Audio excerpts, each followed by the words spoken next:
мамлекетибиздин, элибиздин тагдыры чечиле турган бир мезгил келип турат.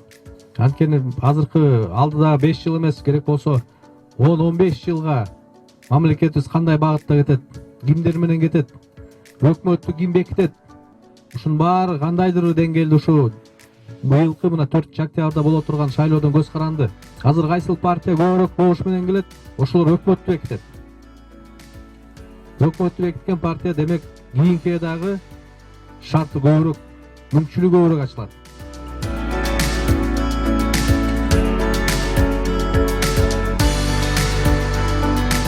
Şu engile keyinki partiyaların stabildiği деп айтсам мен жагышпас элем. Анткени себеби бул партиянын лидерлерин мен анча мен билип да калдым, таанып да калдым.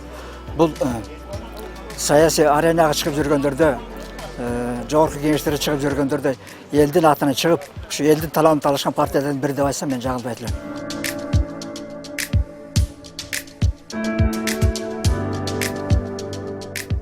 Мына бүгүн Сокулук районуна караштуу Асыл Баш айылында ушу Кыргызстан саясий партиясынын эл үчүн деген программасы менен элди тааныштырып, өзүбүздүн партиянын программасын, платформасын бардыгы менен тааныштырып жатабыз, тааныштырып өттүк. Элдин мисалы маанайы шайлоо боюнча бардыгы жакшы. Биздин программа ушу айыл тургундарына өзгөчө жана жөлөк пулдар боюнча, социалдык төлөмдөр боюнча бардыгына ушунчалык ыраазы болуп жатышат.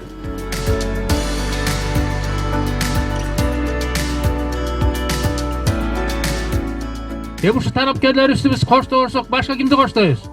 Анткени биз адамбыз да. Бирибизди бирибиз жамандап, бирибизди бирибиз тигиндей мындай сөз сүйлөй беребиз. Бирок душа менен кылыш керек, душа менен. Анткени душа деген душа да баягы орусча. Бирок кээ бирөөңөр туура түшүнгүлө. Мен чисти өзүмдүн оюмду айтып атам. Эч кимге кошулбай, бөлүнбөй, жарылбай эле.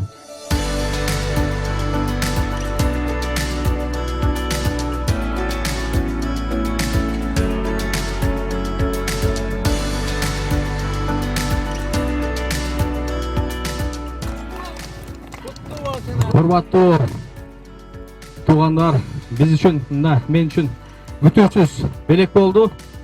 Бирок мен Кыргыздын жигити катары атка дагы өзгөчө маани беребиз.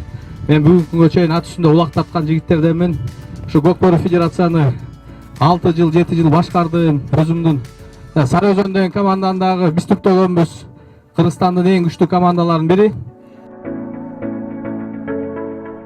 100% ушуну колдоп берелик, асыл баштыктар.